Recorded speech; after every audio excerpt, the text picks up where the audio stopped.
انسان اگر نصیحت حاصل کرنا چاہے تو بہت چھوٹے واقعے سے نصیحت حاصل کر سکتا ہے۔ عمر ابن عبدالعزیز کے پاس ایک نوجوان آیا اور آ کے کہنے لگا، عمر مجھے کچھ نصیحت کر دو۔ عمر ابن عبدالعزیز نے کہا، تیرے والد زندہ ہے؟ وہ نوجوان کہنے لگا، نہیں، ان کا انتقال ہو گیا۔ عمر ابن عبدالعزیز نے کہا، اچھا تیرے دادا زندہ ہے؟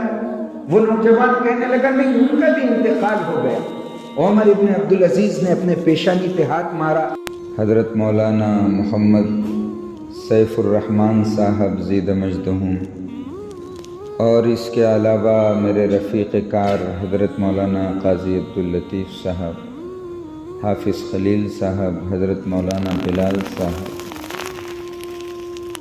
میں ان علماء کرام کی موجودگی میں بہت مختصر وقت میں چند باتیں آپ کے سامنے کرنا چاہتا ہوں۔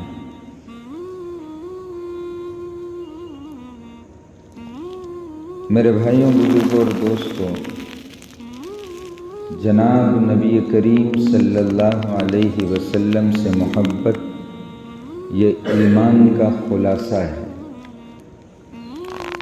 آپ صلی اللہ علیہ وسلم سے محبت یہ ایمان کو مضبوط کرتی ہے۔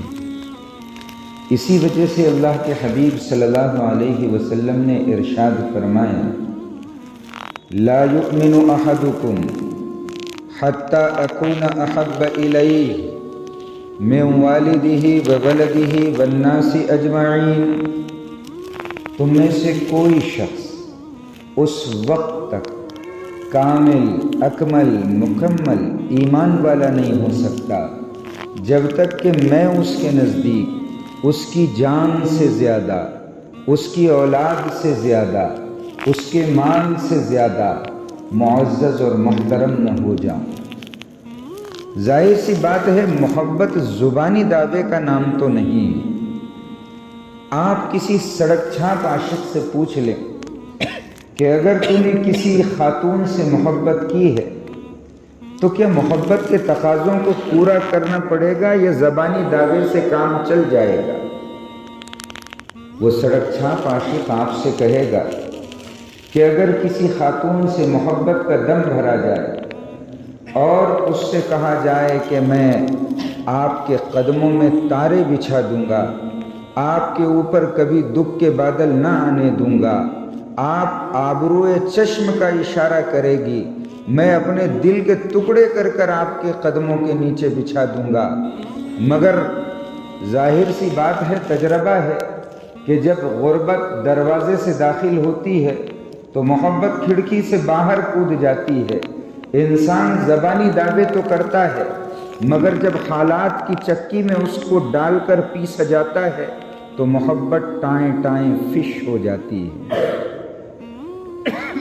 ظاہر سی بات ہے، وہ خاتون بھی کہے گی کہ میاں تم بھی زبانی محبت کے دعوے دار نکلے، تمہارے جیسا نکما ناسمجھ انسان میں نے ساری زندگی میں نہیں دیکھا، اور وہ ویسے انسان پر تف کرے گی۔ میرے دوستوں، میں نے اور آپ نے آپ صلی اللہ علیہ وسلم کی محبت کا دم بھرا ہے، اور آپ صلی اللہ علیہ وسلم کی محبت میں نے آپ کے سامنے کہا کہ یہ ایمان کا خلاصہ ہے۔ آپ صحابہ کرام رضوان اللہ تعالی علیہم اجمعین کی کیفیت تو ملاحظہ کر۔ سیدنا ابو بکر صدیق رضی اللہ تعالیٰ عنہ، دوپہر کی سخت گرمی ہے، مئی کا مہینہ ہے، دوپہر میں اپنے گھر سے باہر نکلے، تھوڑی دور راستے پہ چلے، عمر سے ملاقات ہو گئی۔ پوچھا، عمر کیا ماجرا ہے؟ دوپہر کی گرمی میں گھر سے نکلنے پر کس چیز نے مجبور کیا؟ عمر ابن خطاب نے کہا، ابو بکر بھوک برداشت نہیں ہوتی، میں اپنے گھر میں بیٹھا تھا، بھوک نے مجھے ستایا تو میں اپنے گھر سے اٹھا، میں نے سوچا چلو امام الانبیاء کے چہرے کی زیارت کر لوں، اللہ کے نبی کے چہرے کو دیکھ لوں گا تو بھوک کی شدت کم ہو جائے گی۔ حضرت عمر یہ سوچ کے گھر سے نکلے، راستے میں ابو بکر سے ملاقات ہوئی، ابو بکر کو سارا ماجرا سنایا۔ ابو بکر نے کہا، واللہ جس چیز نے تمہیں گھر سے نکلنے پہ مجبور کیا عمر، میں بھی اسی چیز کے لیے بے قرار ہو کے نکلا ہوں، چلو امام الانبیاء کے در دولت پہ جاتے ہیں، وہاں پر غموں کی داد درسی ہوتی ہے، وہاں پر غمزدوں کو سہارا دیا جاتا ہے، وہاں دکھوں کا مداوع کیا جاتا ہے، وہاں تکالیف کم ہو جاتی ہے۔ صرف نبی کی زیارت کے لیے در دولت پہ آئے، اللہ کے نبی نے دونوں یاروں کو دیکھا تو پوچھا اتنی گرمی میں کیوں چلے آئے؟ تو ابو بکر نے کہا اللہ کے رسول بھوک نے بے چین کر دیا، دل میں خیال آیا آپ کا چہرہ دیکھ لیں تو بھوک کی شدت کم ہو جائے گی۔ آپ کے چہرے انور پر نظر پڑی، اللہ کے نبی غم ہلکا ہو گیا۔ اللہ کے رسول نے فرمایا ابو بکر و عمر، جس چیز نے تمہیں اپنے گھر سے نکالا ہے وہی چیز نے مجھے بھی بے چین و بے قرار کر رکھا ہے۔ سمجھے؟ محبت قربانی چاہتی ہے، محبت زبانی دعوے کا نام نہیں۔ مشہور عاشق ہے، نام ہے مجنون، گلی سے جب گزرتا تھا لیلا کے تو شعر پڑھتا تھا، امر علی الدیار دیار لیلا واقبل ذا الجدار وذا الجدار وما حب الدیار شغفن قلبی ولكن حب من سکن الدیار۔ لوگو تم مجھے پاگل سمجھتے ہو، میں کبھی اس دیوار کو چومتا ہوں، میں کبھی اس دیوار کو چومتا ہوں۔ لوگ کہتے ہیں مجنوں پاگل ہے، دیواروں کے بوسے لیتا ہے۔ او عقل والو، تم محبت کے فلسفے کو نہیں سمجھ سکتے۔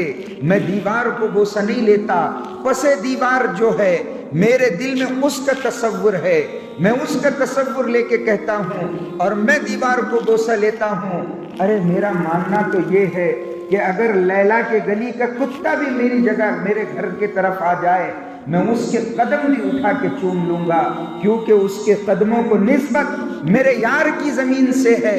جہاں پر یار کے قدم پڑے ہو انسان یا عاشق زار وہاں پر اپنا خون بہا دیتا ہے۔ ہم نے زبانی محبت کا دم بھرا ہے، ہم نے زبانی محبت کا دعویٰ کیا ہے، اور جب اللہ کہتا ہے کہ تم نے محبت کا دم بھرا ہے تو اللہ کے نبی نے کیا فرمایا؟ اشد البلاء الانبیاء ثم الامثل فالامثل۔ لوگوں مصیبتیں نبیوں پہ سب سے زیادہ آتی ہے، پھر جو ان سے قریب ہوتا ہے محبت کا دم بھرتا ہے ان پر مصیبتیں آئے گی، اللہ ان کو آزمائے گا، ان کو غموں کی چکی میں ڈال کر پیسا جائے گا، لوگ ان کو ستائیں گے، طرح طرح کے تانے ماریں گے، ان پر پھپتیاں کسی جائے گی، ان کا تمسخر اڑایا جائے گا، مگر محبت کا تقاضا یہ ہے کہ انسان اپنی محبت پر، اپنے خلوص پر، اپنی الفت پر، اپنی مودت پر جمع رہے۔ اللہ قرآن میں صاف کہتا ہے احسب الناس ان يتركوا ان يقولوا آمنا وهم لا يفتنون۔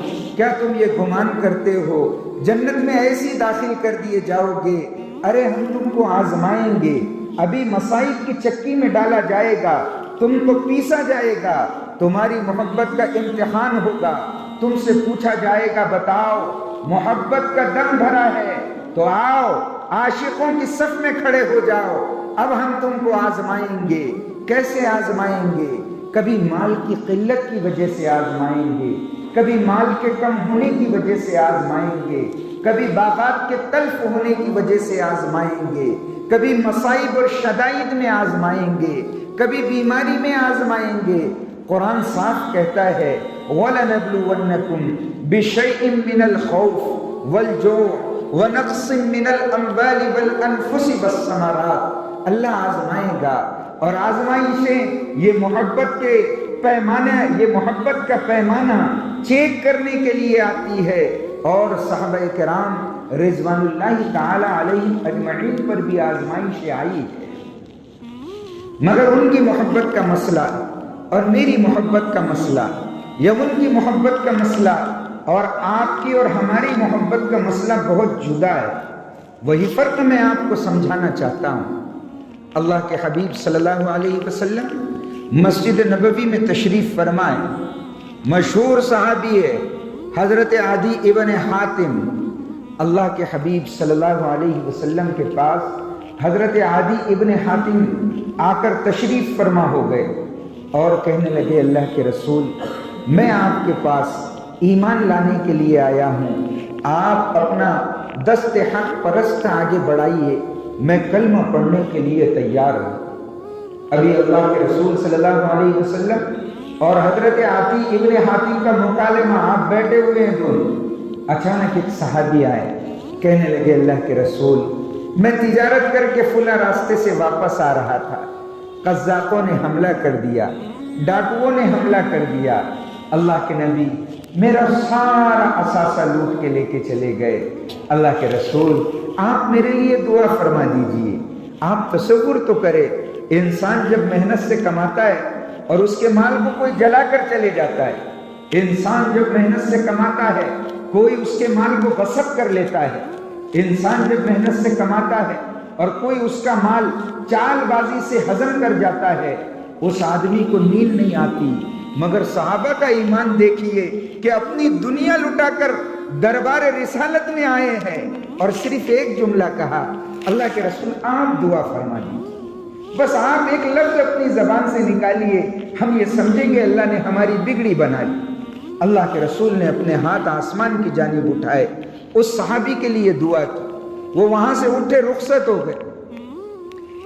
ابھی حضرت عدی ابن حاتم مجلس میں بیٹھے ہیں، ایک دوسرے صحابی آئے، کہنے لگے اللہ کے رسول بھوک نے پریشان کر دیا، گھر میں بیٹھا تھا، بھوک ستانے لگی، اللہ کے نبی آپ دعا فرما دیجئے اللہ اس پریشانی کو مجھ سے دور فرمائے۔ اللہ کے رسول نے اس صحابی کو دیکھا اور فوراً اللہ کی طرف، اللہ آسمانوں کی طرف ہاتھ اٹھائے اور اس صحابی کے حق میں بھی دعا کرنے لگے۔ ابھی یہ نئے نئے مسلمان ہونے کے لیے تشریف لائے، ظاہر سی بات ہے انسان کے دل میں خیال آئے گا کہ میں مسلمان ہو رہا ہوں، مسلمانوں کی حالت تو یہ ہے کہ کسی کا مال لوٹ جاتا ہے، کوئی فاقے سے پریشان ہے، تنگ دستی سے پریشان ہے۔ اللہ کے نبی نے حضرت عدی کی طرف دیکھا اور کہنے لگے یا عدی هل رأيت الحراء ولئن طالت بك حیات لتفتحن کنوز کسرا، اے عدی کیا تم نے حیرا دیکھا ہے؟ حضرت عدی رضی اللہ تعالیٰ عنہ سے کہنے لگے یا عدی هل رأيت الحراء ولئن طالت بك حیات لتفتحن کنوز کسرا، اے عدی کیا تم نے حیرا دیکھا ہے؟ یہ جو میرے صحابہ مفلسی قلاشی کی شکایت لے کے آئے ہیں، یہ میرے صحابہ جو اپنے لٹنے پٹنے کی شکایت لے کے آئے ہیں، لَتَفْتَحَنَّ كُنُوزَ كِسْرَا، ایک زمانہ آئے گا جب اللہ قیصر و کسرا کے خزانے ان کے قدموں پہ لا کے ڈال دے گا۔ زبان رسالت نے کہا فَإِذَا هَلَكَ قَيْصَرْ فَلَا بَعْدَهُ قَيْصَرْ فَإِذَا هَلَكَ كِسْرَا فَلَا بَعْدَهُ كِسْرَا، قیصر کا سطوت بھی ٹوٹے گا، کسرا کا سطوت بھی ٹوٹے گا، ان کا جبروت ختم ہوگا، ان کی ظالمانہ بادشاہت کا نام و نشان مٹ جائے گا، یہ صفحے ہستی سے، صفحے کائنات سے ختم کر دیے جائیں گے۔ اہل ساسان جنہوں نے اس دنیا پر 2500 سال بڑے تمطراقیت کے ساتھ حکومت کی، مگر اہل اسلام کے سامنے ان کی حکومتوں کے چراغ گل ہو گئے، اور صحابہ کرام کے گھوڑوں کے سموں کے سامنے ان کی قوت، طاقت، حشمت، جبروت، بادشاہت ساری کی ساری مٹی کے اندر مل گئی۔ شاہ ایران، رستم زمان، سہراب کوئی صحابہ کے سامنے نہیں ٹھہر سکا۔ ابھی یہ صحابہ کا ابتدا ہے۔ اللہ کے نبی فرماتے ہیں فَإِذَا هَلَكَ قَيْصَرْ فَلَا بَعْدَهُ قَيْصَرْ فَإِذَا هَلَكَ كِسْرَا فَلَا بَعْدَهُ كِسْرَا، قیصر بھی ختم ہوگا، کسرا بھی ختم ہوگا، اور ان کے خزانے یہ مفلوق الحال صحابہ کے قدموں پہ لا کے ڈال دیے جائیں گے۔ وہ دیکھو عمر ابن خطاب کا زمانہ آیا، قیصر و کسرا کا مال آتا، عمر ابن خطاب دیکھتے تو آنکھوں سے آنسو جاری ہو جاتے، کہتے میرے پیارے نبی نے فرمایا تھا ایک زمانہ آئے گا اللہ قیصر و کسرا کے خزانوں کو ہمارے قدموں پہ لا کے ڈال دے گا۔ عمر ابن خطاب اپنے کاندھے سے چادر نکالتے اور اس مال کے اوپر ڈھانپ دیتے۔ قسم ہے خدائے واحد و قہار کی کہ عشاء کے بعد وہ اپنی چادر اس خزانے پہ ڈال دیتے، صبح ہونے تک اس سے 1 روپیہ کم نہ ہوتا، اور وہاں پر کسی دربان کے کھڑے ہونے کی کوئی ضرورت نہیں رہتی۔ یہ اللہ کے نبی کے الفاظ ہے جو کل بھی صحیح اور صادق ہوئے تھے اور صبح قیامت تک سچے ہوں گے۔ مسلمانوں تمہاری کامیابی اس میں ہے کہ تم نے اگر محمد رسول اللہ سے محبت کا دم بھرا ہے تو آؤ قربانیوں کے لیے تیار ہو جاؤ اور یہ کہو کہ ہم ہر حالات سے گزر جائیں گے اے رسول عربی اگر آپ کی محبت ساتھ ہے ہم ہر حالات سے گزر جائیں گے۔ اللہ کے رسول نے فرمایا لَتَفْتَحَنَّ كُنُوزَ كِسْرَى، اللہ قیصر و کسریٰ کے خزانے ان کے قدموں پہ لا کے ڈال دے گا۔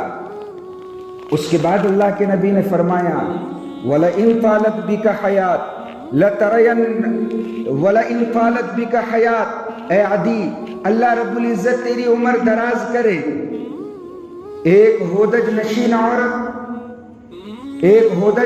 عورت حرا سے چل کر مکہ مکرمہ آئے گی مگر اس کو اللہ کے علاوہ کسی اور کا خوف نہیں ہوگا، اللہ اتنا امن و امان عام کرے گا، اتنی زندگیوں میں چین سکون اطمینان لائے گا۔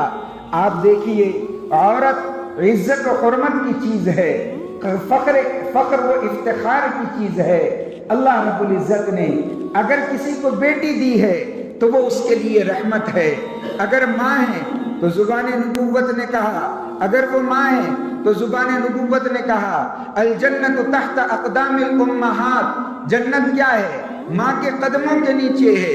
اگر وہ بیوی ہے اللہ کے رسول نے فرمایا خیر متاع الدنیا المرأة الصالحہ، الدنیا کلها متاع، اللہ کے نبی نے فرمایا دنیا ساری متاع ہے، بہترین متاع کیا ہے؟ تمہاری نیک بیوی ہے۔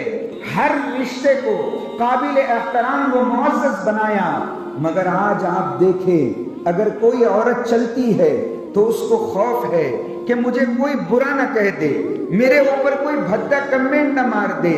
اور بڑے شہروں کے اندر تو حادثات بچیوں کے ساتھ ہو رہے ہیں۔ اللہ کے بندو، وہ اسلام کے عروج کا زمانہ تھا جب زبان نبوت نے کہا کہ ایک ہودج نشین عورت حرا سے چل کر مکہ مکرمہ آئے گی حتی تطوف بالکعبہ، وہ خانہ کعبہ کا طواف کرے گی، لا تخاف احدا الا اللہ، مگر اس کو اللہ کے علاوہ کسی اور کا خوف نہیں ہوگا۔ آپ دیکھیے جب دین زندگیوں کے اندر ہوگا اطمینان اور سکون ہر جہت سے آئے گا، اور جب زندگیوں کے اندر دین نہیں رہے گا اضطراب، پریشانی، دکھ، تکلیف، رنج، غم ڈیرے ڈال رکھیں گے۔ انسان مال کی کثرت کے باوجود پریشان ہوگا، مذکر اولاد ہوگی مگر باپ کو نیند نہ آئے گی، انسان بڑے بڑے اے سی روموں کے اندر آرام کرے گا مگر سکون و اطمینان غارت ہو چکا ہوگا۔ اللہ صاف کہتا ہے لئن شکرتم لأزیدنکم ولئن کفرتم ان عذابی لشدید، اے انسانوں اگر تم شکر کرو گے میں نعمتوں میں اضافہ کروں گا، اور اگر تم کفران نعمت کرو گے میں تمہاری زندگیوں کو تلخ کر دوں گا۔ 6 بیٹے ہوگے مگر انسان پریشان ہوگا۔ اللہ کے بندو، آج بھی وقت ہے، محمد رسول اللہ سے سچی محبت کا دم بھرا ہے تو کم از کم اپنی زندگیوں کو اس رخ پر لاؤ جس کو قرآن نے کہا ہے لَقَدْ كَانَ لَكُمْ فِي رَسُولِ اللَّهِ أُسْوَةٌ حَسَنَةٌ، اپنی زندگی کو اس رخ پر لاؤ۔ مگر خدا کے بندو، میں آپ سے بہت خلوص، ادب، احترام، اکرام کے ساتھ یہ گزارش کروں گا کہ اپنی زندگیوں کا احتساب کریں، کسی اور کے بولنے پر نہیں، کسی اور کے سمجھانے پر نہیں۔ آپ نے اور میں نے کلمہ پڑھا ہے، آپ نے اور میں نے محمد رسول اللہ کی رسالت کا اقرار کرا ہے۔ انسان اگر نصیحت حاصل کرنا چاہے تو بہت چھوٹے واقعے سے نصیحت حاصل کر سکتا ہے۔ عمر ابن عبدالعزیز کے پاس ایک نوجوان آیا اور آ کے کہنے لگا عمر مجھے کچھ نصیحت کر دو۔ عمر ابن عبدالعزیز نے کہا تیرے والد زندہ ہے؟ وہ نوجوان کہنے لگا نہیں، ان کا انتقال ہو گیا۔ عمر ابن عبدالعزیز نے کہا اچھا تیرے دادا زندہ ہے؟ وہ نوجوان کہنے لگا نہیں، ان کا بھی انتقال ہو گیا۔ عمر ابن عبدالعزیز نے اپنے پیشانی پہ ہاتھ مارا اور کہنے لگے لوگوں، جس شخص کو اس کے باپ اور دادا کے جنازے نے عبرت نہ پہنچائی ہو اس کو عمر کیا نصیحت کر سکتا ہے؟ جس نے اپنے باپ اور دادا کے جنازے کو اپنے آنکھوں سے اٹھتے دیکھا ہو، جس نے موت کا منظر اپنی آنکھوں سے دیکھا ہو، جس نے رونے والیوں کے نوحے اپنے کانوں سے سنے ہو، جس نے یہ دیکھا ہو کہ میں جس ابا کی انگلی پکڑ کے چلتا تھا، جس دادے کے گود میں بیٹھ کے کھانا کھاتا تھا، موت کا بے رحم پنجہ اس کی طرف بھی بڑھا اور اس کی گردن کے سلاخوں کو نکال دیا، اور وہ بولتا، مسکراتا، ہنستا اور قہقہ لگاتا وجود خاموش ہو گیا۔ ایک دن آئے گا آپ بھی خاموش ہو جائیں گے، میں بھی خاموش ہو جاؤں گا۔ ہم جن کے لیے کما رہے ہیں، بچوں کے لیے بغیر تمیز کیے کیا حلال ہے کیا حرام، وہی بچے کہیں گے ابا کا انتقال ہو گیا، نماز جنازہ کا اعلان کر دو، میت کو لایا جائے گا، کہیں صحن مسجد میں رکھ دیا جائے گا، اور اس کے بعد مسجد کے امام سے نماز جنازہ پڑھائی جائے گی۔ خدا کے بندو، نماز جنازہ تو ایک دعا ہے۔ ارے اولاد کو اتنا پڑھا لیتے کہ کم از کم جب تمہارا جنازہ مسجد کے صحن میں رکھا ہو تو تمہارا بیٹا آگے بڑھ کے کہے کہ ابا کے لیے دعائے مغفرت میں کروں گا۔ ایک بیچارہ مولانا جس کو آپ حکم دیتے ہیں وہ آ کر نماز جنازہ پڑھاتا ہے، مگر جب آپ دعا مانگو گے وہ دل کی گہرائیوں سے نکلے گی۔ خدا کے بندو تصور تو کرو، ہم دنیا کی محبت میں کس قدر اندھے ہوئے جا رہے ہیں کہ جس کی محبت صادق تھی ہم نے اس کے طریقے سے اعراض کیا۔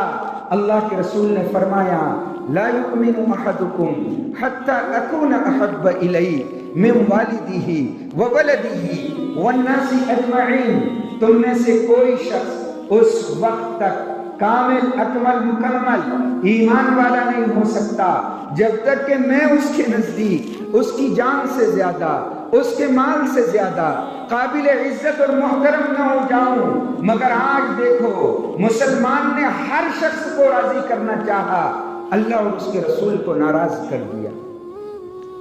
مثالیں میں بہت دے سکتا ہوں، آئیے میں آپ کو ایک خوبصورت مثال دیتا ہوں۔ ایک معصوم سی بچی ہے، وہ اپنے والد کے گھر میں زندگی کے ایام گزارتی ہے۔ کوئی بچی 18 سال، کوئی بچی 20 سال، کوئی 21 سال، 22 سال، 23 سال۔ اچانک ایک دن اس کی والدہ اس سے آ کے کہتی ہے بیٹے تیرے ابو کے پاس ایک رشتہ آیا ہے، مجھے بھی پسند ہے، تیرے چچا کو بھی پسند ہے، تیرے تایا کو بھی پسند ہے۔ وہ بچی اماں سے یہ نہیں پوچھتی اماں وہ دکھتا کیسے ہے، وہ چلتا کیسے ہے، وہ مسکراتا کیسے ہے، وہ اٹھتا کیسے ہے، وہ بیٹھتا کیسے ہے، خوبصورت ہے یا خوبصیرت ہے، پیروں سے مفلوج ہے یا اچھا چلنے والا ہے۔ ماں باپ کی رضا کے سامنے وہ ایک لفظ نہیں کہتی، اس رشتے کے لیے حامی بھر لیتی ہے۔ وہ ماں سے یہ بھی سوال نہیں کرتی اماں میں جب بیمار ہوتی تھی آپ ابا کو فون کر کے دکان پہ کہتی تھی کہ آج آپ کی لخت جگر کی طبیعت خراب ہے۔ باپ کام سے جلدی واپس آتی بیٹی سے پوچھتا کہ جانے بہار آپ کی طبیعت کیسی ہے؟ میرے بچے تو بیمار ہو گیا، میرا دل کام میں نہیں لگ رہا تھا، اچھا میں تیرے لیے کھانے کے لیے دیکھ یہ سیب لے کے آیا، یہ انار لے کے آیا، یہ ناریل پانی لے کے آیا۔ وہ بچی لجاجت سے کہتی ابو مجھے بھوک نہیں، میں نہیں کھاؤں گی۔ باپ کا اصرار، ماں کا اصرار، ماں سر دبا دیتی، باپ سر دبا دیتا۔ آپ تصور تو کریں، وہ یہ بھی سوال نہیں کرتی امی اگر میں بیمار ہو جاؤں گی تو کیا وہ میرا سر دبا دے گا؟ کیا وہ میرے غم میں میرا ساجی بنے گا؟ کیا وہ غم میں میرا مددگار بنے گا؟ وہ کوئی سوال نہیں کرتی، وہ اپنے ماں باپ کی خوشی کے لیے راضی ہو جاتی ہے۔ ایک طرف سے ہوتا ہے ایجاب، دوسری طرف سے ہوتا ہے قبول۔ رشتے ازدواج میں وہ میاں اور بیوی کی حیثیت سے بن جاتے ہیں۔ اس کے بعد آپ دیکھیے وہ بچی اپنے عمل سے ساری زندگی یہ بات ثابت کرتی ہے، ساری زندگی یہ بات بدلاتی ہے۔ وہ باپ جس کے پیروں میں درد ہوتا تو بیٹی بے چین ہو جاتی، اچانک بھائی فون کرتا ہے کہ ابو کی طبیعت خراب ہے، تجھے یاد کرتے ہیں، تو بہن لچک کے کہتی ہے بھیا مجھے بھی بڑی یاد آتی ہے مگر کیا کروں ان کا کام مندہ چل رہا ہے، یہ جانے سے منع کرتے ہیں۔ میں ابو کے لیے ہر نماز کے بعد دعا کرتی ہوں، آج میں نے مدرسوں کے بچوں کو بلایا اور ابو کے نام کا صدقہ بھی دے دیا، ابھی بچوں کی چھٹیاں ہوں گی دیوالی میں ضرور ملنے آؤں گی۔ اور اس کے گرم گرم آنسو اس کے رخساروں پر ڈھلکتے ہیں۔ وہ گرم آنسو مجھ سے اور آپ سے یہ فریاد کرتے ہیں کہ اس معصوم بچی نے صرف ایک وعدے کی پاسداری میں اپنی ساری زندگی کی آرام، آسائش، زیبائش کو قربان کر دیا۔ کیا تم نے بھی یہی محبت کا وعدہ اللہ اور اس کے رسول سے نہیں کیا؟ وہ وعدہ کیا ہے؟ لا الہ الا اللہ محمد الرسول اللہ۔ تم نے جب دم بھرا ہے کہ تم اللہ کے نبی سے محبت کرتے ہو، اللہ تم کو آزمائے گا۔ اگر تم اپنے محبت میں سچے ہو تو آؤ میدان عمل میں، گھبراتے کیوں ہو؟ زندگی اور موت سوائے اللہ کے کسی کے ہاتھ میں نہیں۔ اگر ایسے ڈر ڈر کے رہو گے تب بھی مر جاؤ گے۔ اللہ کے دین کے خاطر علی اعلان اٹھو اور اس جذبے کے ساتھ اٹھو کہ محمد رسول اللہ آپ سے محبت کا دم بھرا ہے تو انشاءاللہ ہر قربانی سے گزر جائیں گے۔